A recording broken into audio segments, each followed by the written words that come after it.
Hi, welcome in today to the Intellectual Adventure Podcast.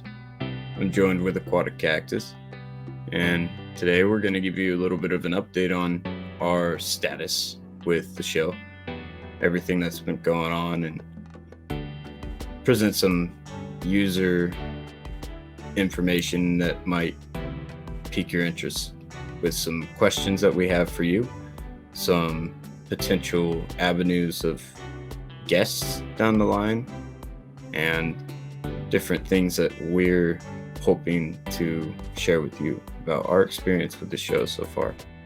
And as the first thing we want to get into, we're actually going to start there. What's the first episode that comes to mind when we look back that you think was your favorite to work on? And we'll go ahead and start with Cactus. Yeah, that's actually an awesome question. I love reflecting back on our episodes. I've watched all of them now. I think I'm finally caught up. It's one thing to be a part of them and then to record them and do the editing, and then it's an entirely different thing to look back on the published process. So I even just looking at our episode list, our titles now are more interactive. Our titles, um, you know, episode 1, what does success look like? I'm even looking at that and I'm like, I should almost change that. What does success look like in our perspective? Because it truly is our perspective on a lot of these things. We're not the leading experts on any of these topics, but these aren't really, topics that we have to be an expert on. And that's why I like that we can have guest involvement and we can take feedback from viewers. We can take topics from viewers that people want to see discussed, because that's the focus. We want to tackle those day-to-day topics that people don't talk about, or maybe they have a hard time discussing. And so when we are focused on that type of community-driven focus, or at least in my opinion, we're making a lot of changes, and we're going in a direction where we want to hear the voice of the people. Because as much as your opinion matters to me, as much as Ben's opinion matters to me, as much as our other panel members' opinions matters, I want to hear, the people that I don't get to interact with in my own social circle. I want to hear different perspectives from people around the world. I want to hear different perspectives from people around you, because it helps us grow as a show, and it helps me grow as a person. And I'm excited to do both of those things. Yes, I totally agree with that. And the forward thinking of having different opinions from different cultures, different regions, walks of life. It's a positive to hold in mind.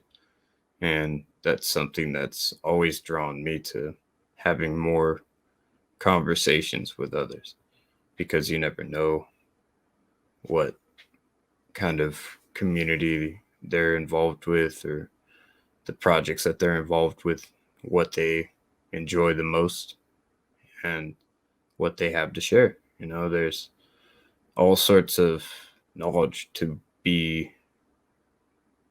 tapped into, and applying what you can to your active life based on what you can see working for others can be useful in some cases.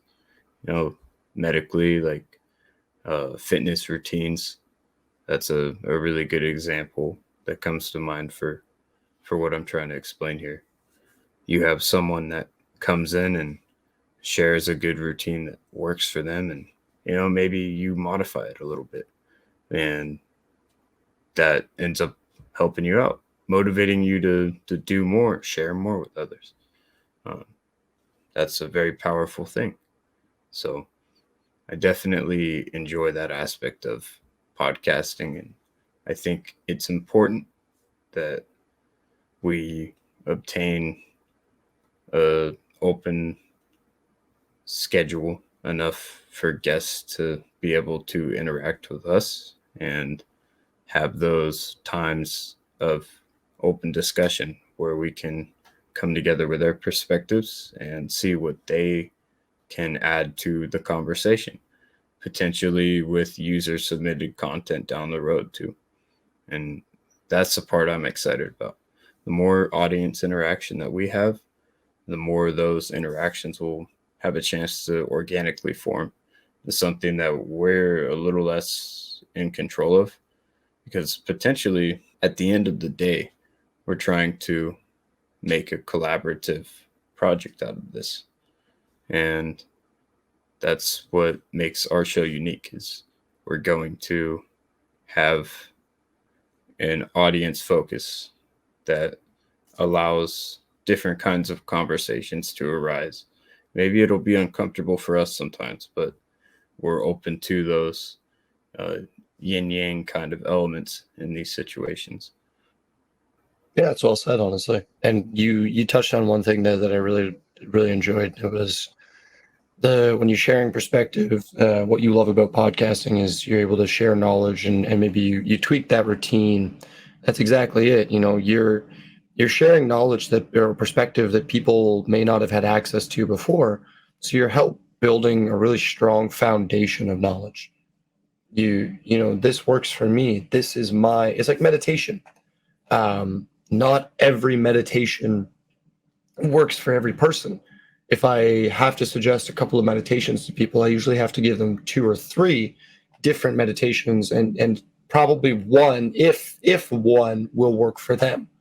And a lot of it takes practice, and it's your perspective of how things work is also a huge aspect of that. So it's nice to hear different people's perspective and to have different ideas shared so that you can one resonate with people's ideas and go, oh, okay, yeah, I think the same thing. I'm not crazy for thinking this kind of abstract thing outside of this echo chamber of my social group. That's the hard thing about being kind of landlocked, or if you're in an island, you're stuck, and you get surrounded by social groups, or maybe you're just financially stuck. You can't really travel very much. You can't expose yourself to other cultures.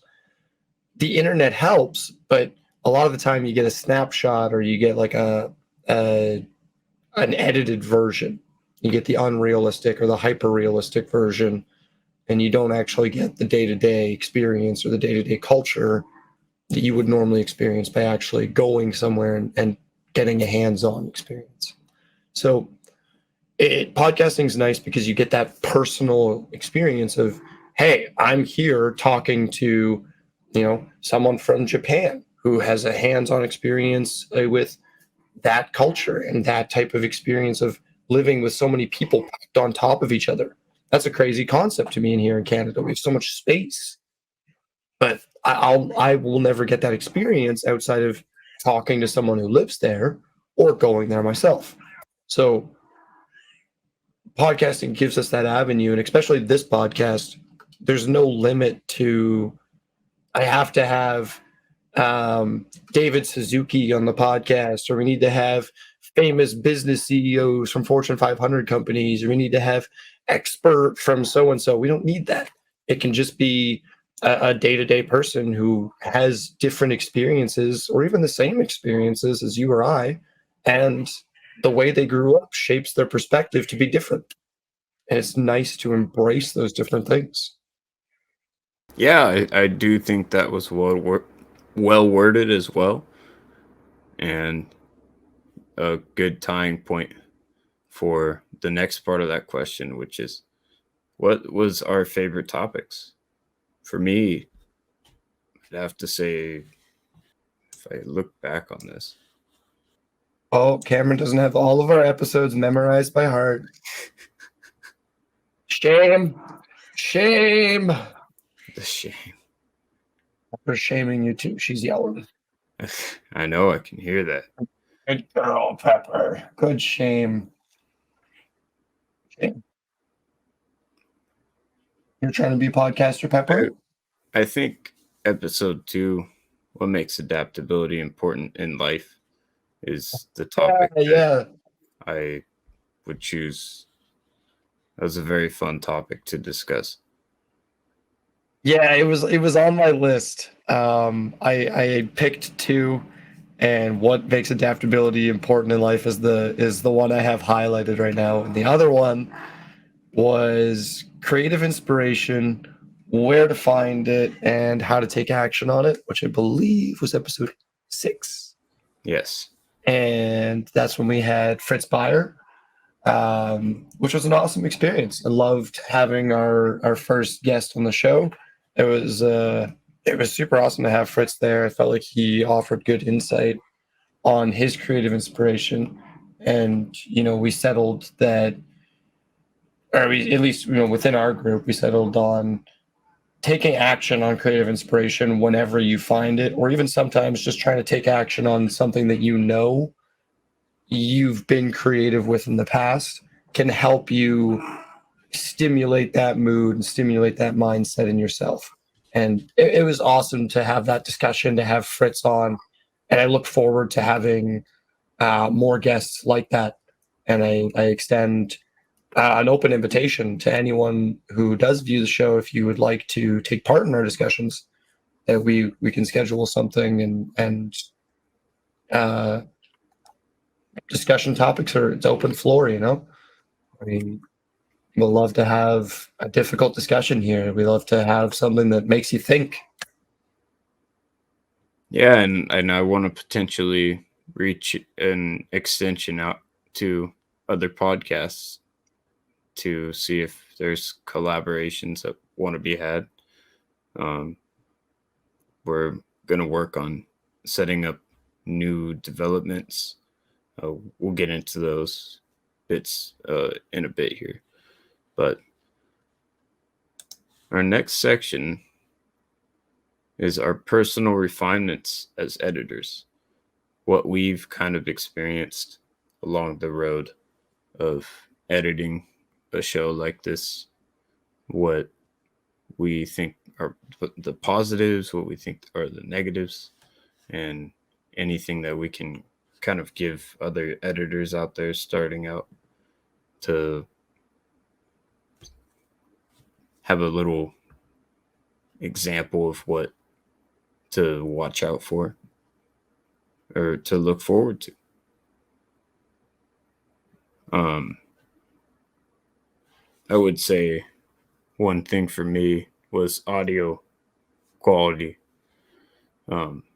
That and this is, I mean, it's a struggle on I think both of our ends here, and not to call out my co-host, but we've we've both been trying different things and adjusting different levels and trying to decide what works the best. And it's really tricky, to have so many options in such a powerful program as Adobe, and understanding what matters the most, what settings matter the most, and how to flow things in a way that feels organic is the struggle.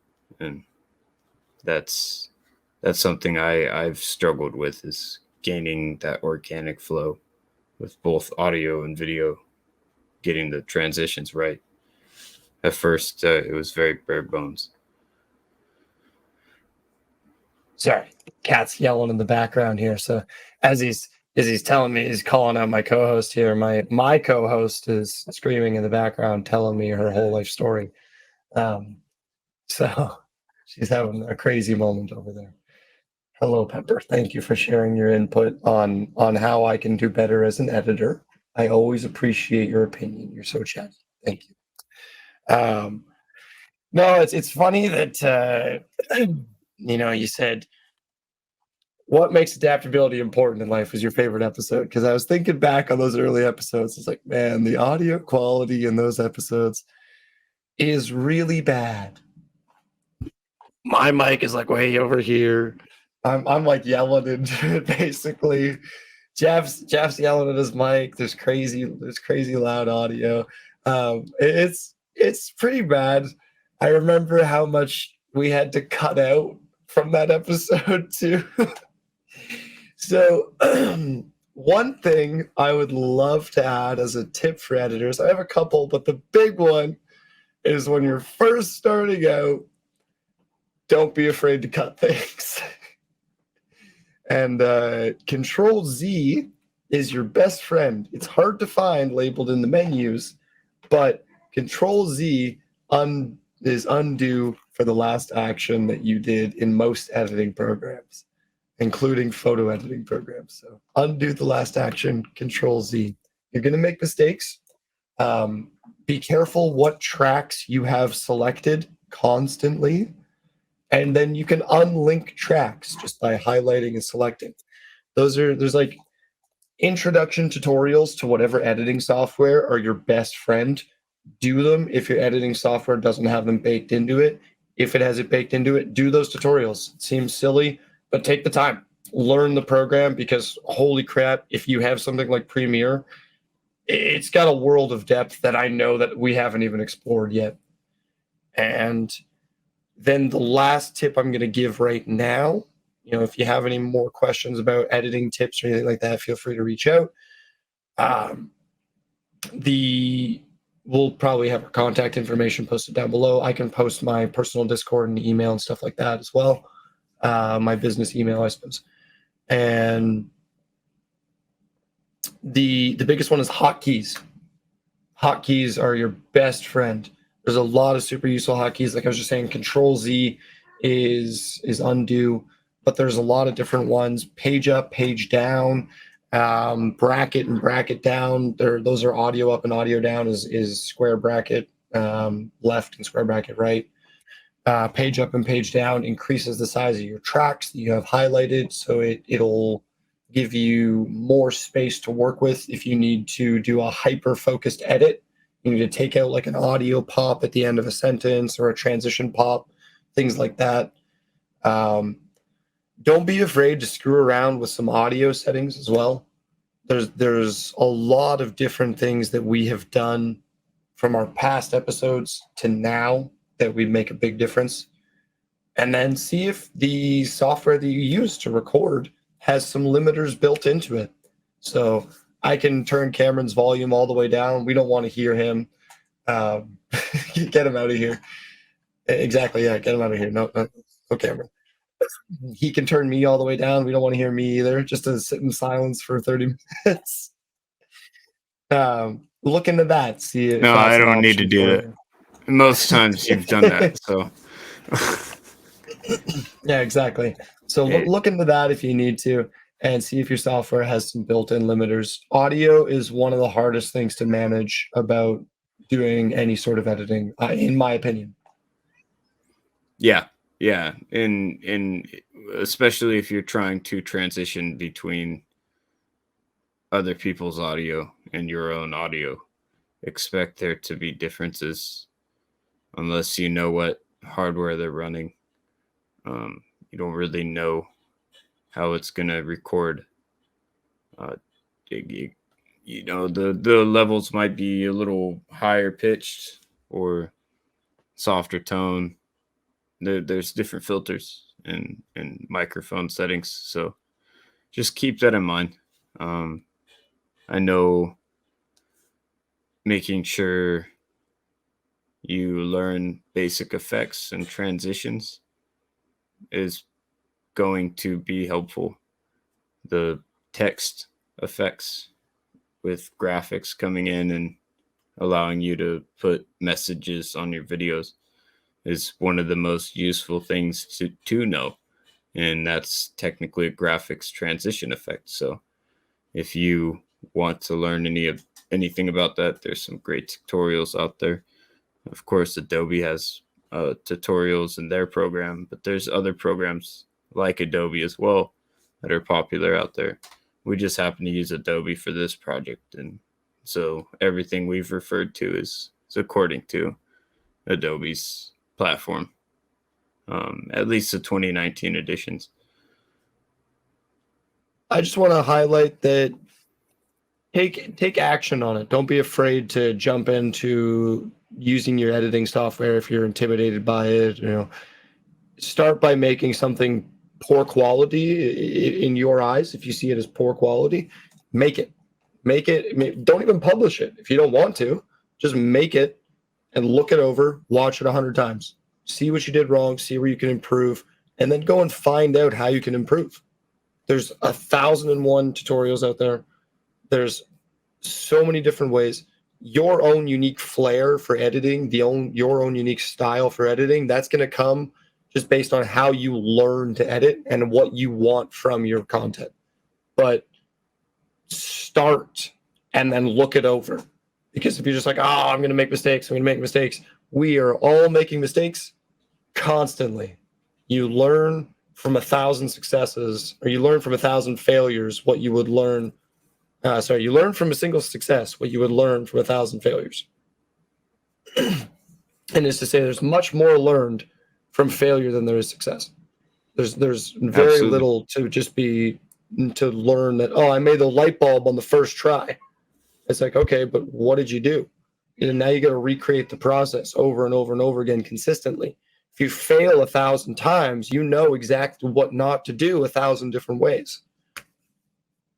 Assuming you're not insane. Don't be insane and try the same thing 1,000 times and get the same bad result. That's bad. Yeah, insanity is not a good clause. Works in legal cases. Works.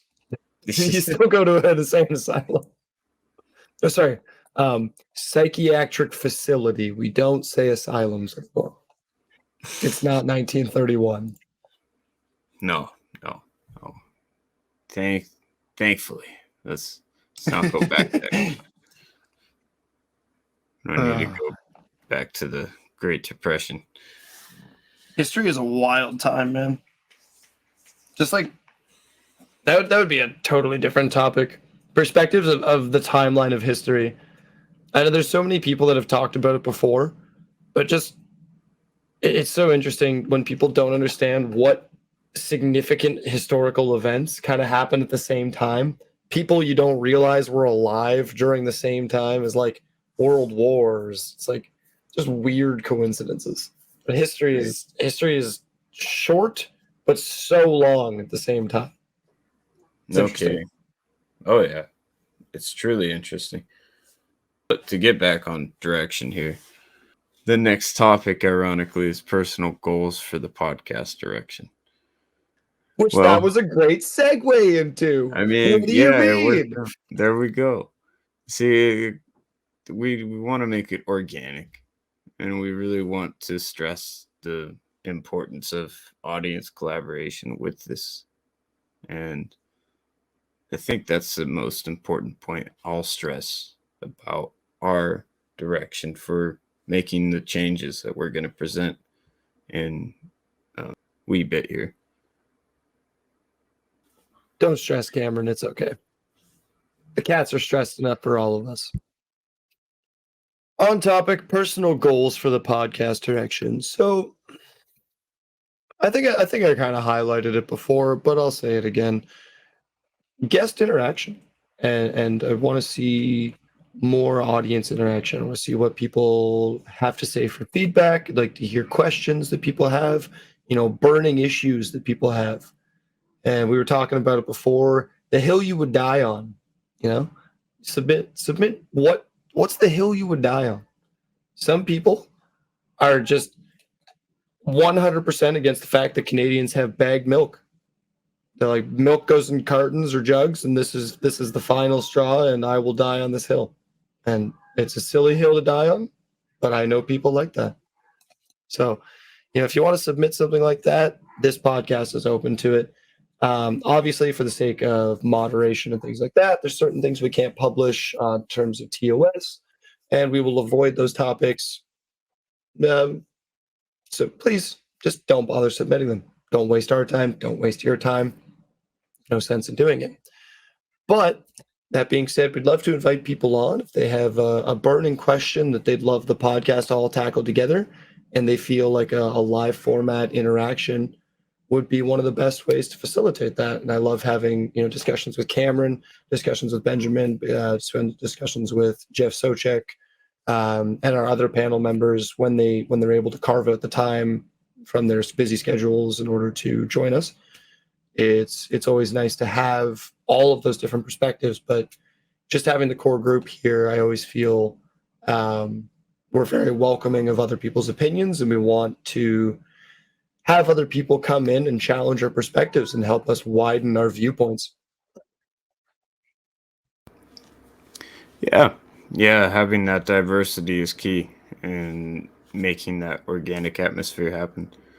I think you can have good conversation, of course, between two, but the power of having that panel really brings a dynamic for us as creators too, to have something new to leverage from that's outside of our own creative aspects.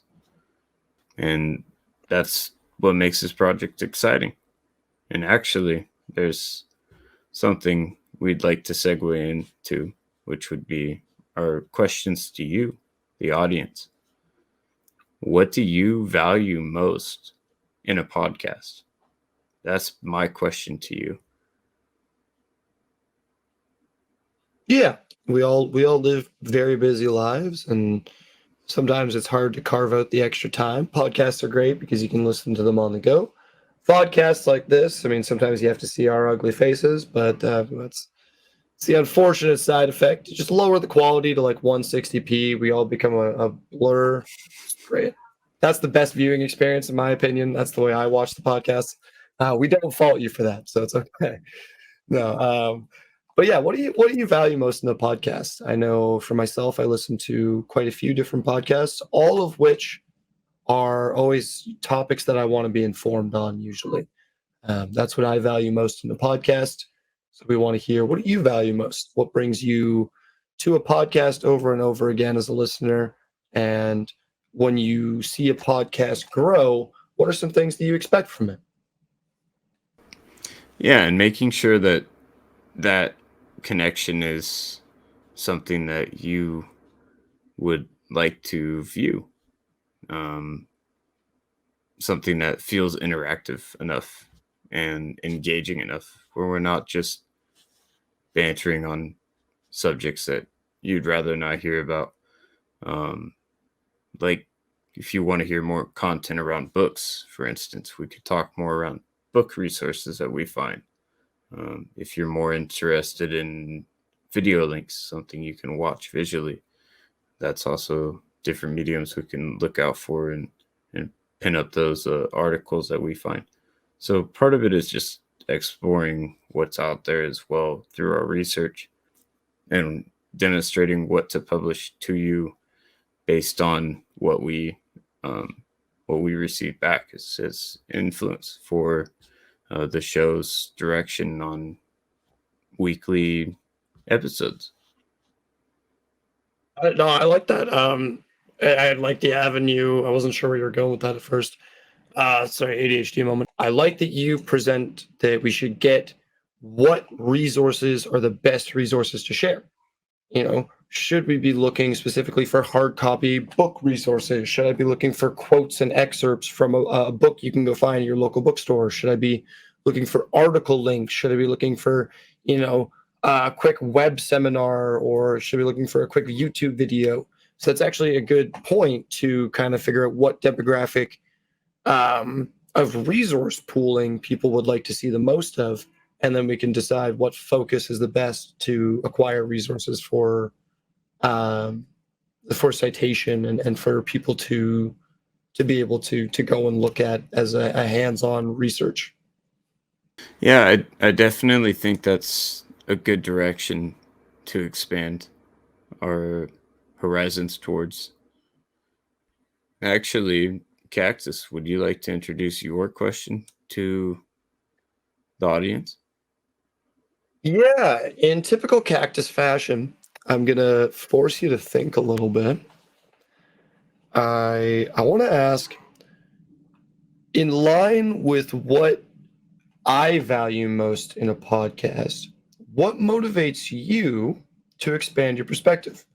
So when I'm watching a podcast, I'm always looking for outside opinions or reaffirming opinions for things that I'm interested in. whether it be true crime or legal system, random examples. And I've never actually listened to a podcast about the legal system, but whatever podcast you listen to, I typically want some form of intellectual stimulation. I want something, it's background noise sometimes, but it's also something I can think about and go, oh, cool, I didn't know that. And then either write it off as go, oh, I didn't know that. I'll probably never need to know it. Move on. Or, oh, I didn't know that. I'm going to go and do a little bit more research into that, see if maybe they have some links published or associated with that bit of information. And if not, I'll go and do that research myself. And so I really want to reiterate, what motivates you to expand your perspectives? What is the initial factor that goes, okay, I think I could change the way I look at things because of this? Yeah, that's a good way to put it in phrasing. And that ties us into our final point that we'd like to present, which is what makes us different from other podcasts. Is there any elements that you'd like to share with us that you feel you like in the dynamic of the show? Or even just something that you feel it's different from what you're used to seeing? Maybe the unstructured format is something different. Maybe our art design is something vibrant.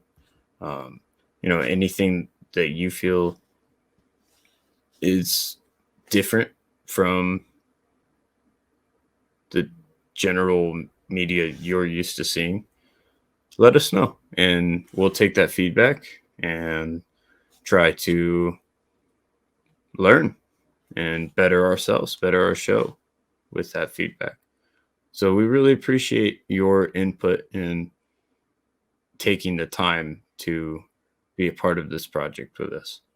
I'm excited for the future, and this is nowhere near the end of anything. We're just getting started. No, absolutely. And if I could touch on that, what makes us different from other podcasts? I think it's the group discussion. I think it's the open format group discussion. We're not here to force an opinion down your throat. We're not here to attack you for your opinion.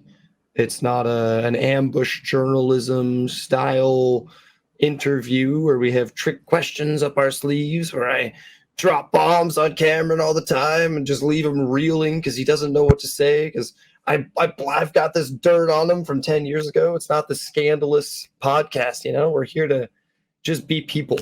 We're here to just hang out and have couch talk, You're hanging out with your friends, and it's the stuff that might come up and some people will shirk off and be like, I'm kind of uncomfortable with this discussion. But, we don't really shy away from that. If we have to edit out a difficult discussion, we have to edit out a difficult discussion.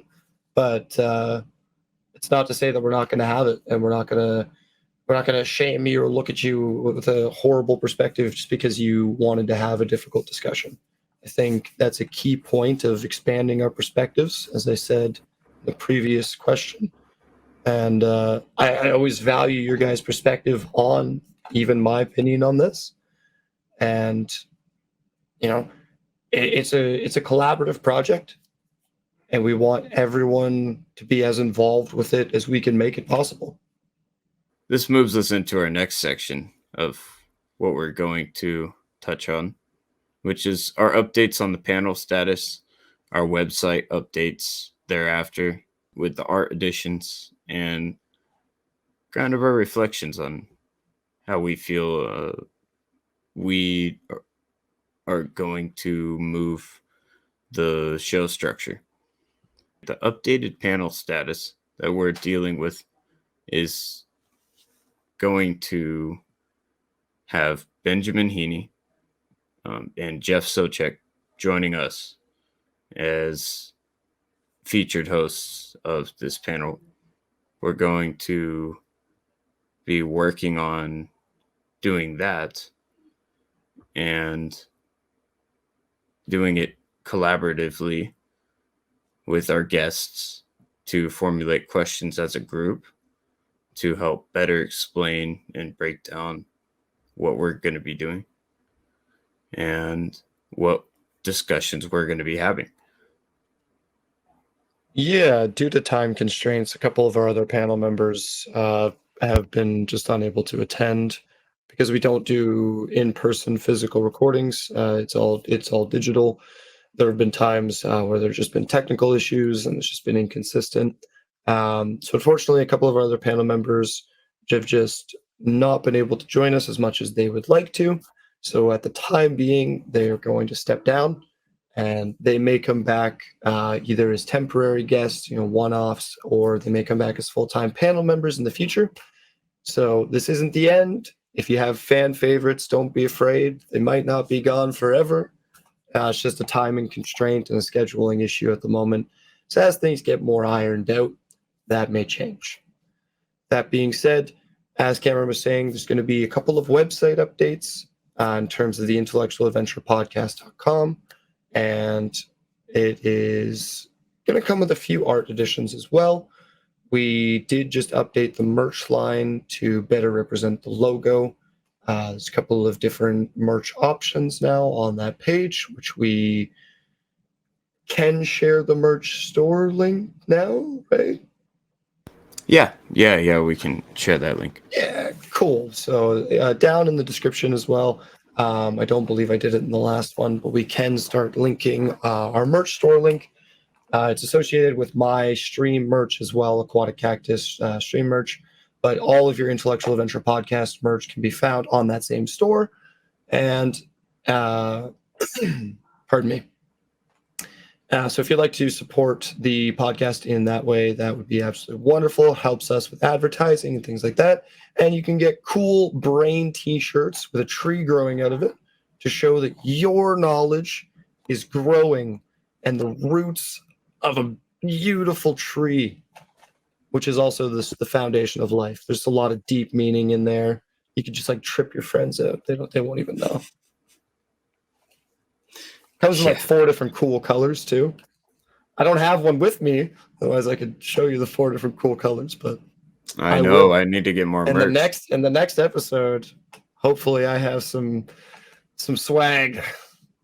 Yeah, and get a sticker for the W model. Nice, right here. Right. Represent. Heck yeah. I think the stickers are cheap too. I think they're pretty cheap. I gotta look at them again. Hey, well, honestly, I think we've reflected back on some great points, and I'm confident in closing out today's episode with one final message for the audience, unless Cactus wants to add anything else after this point. But we're going to have this episode published this week on regular schedule, and then the following week, we're going to take a brief hiatus to work on some art concepts and the website developments, and just shift over a few things, adjust some things since some people had to step away due to time constraints, and our information has to be updated relevant to the situation. So you guys can view our website easier and stay kind of in the know of what we're trying to work on with active projects. So you have a better time participating in discussions. Hopefully we can work on opening the site up to new avenues for that soon. But until then, we'll work with what we have and kind of build block by block. Yeah, that sums it up very well. We're just going to keep making constant improvements. I don't think there'll be too many break weeks in the future. We have a pretty good structure moving forwards. This break week is kind of just an impromptu thing where we all had a pretty crazy month and just kind of came out of nowhere that it's best that we take a break to focus on getting the project at a stage where we feel comfortable sharing it with you guys again, and we feel comfortable bringing guests on to have the best experience that they could possibly have. So I do think that I'm excited to return after the break week and bring what I hope will be a viewer-submitted topic where we discuss the generational divide of growing up with and without cell phones, and was the difference as drastic as people view it, or not as drastic as people view it, and it's being overplayed? So we'll dive into that topic a little bit more when we have a couple of our other two co-hosts with us, when we have Jeff Stochek and Benjamin Heaney joining us. That will be a super cool discussion to have, and we look forward to having that discussion hopefully on the following week's episode. Obviously not the break week, but the week after that. Absolutely. No, I look forward to it as well. That should be a fun one to get into and get back into routine with. But with that said, we appreciate you being here, and I thank you for being on an intellectual adventure. Take Absolutely. care. Thank you for your time.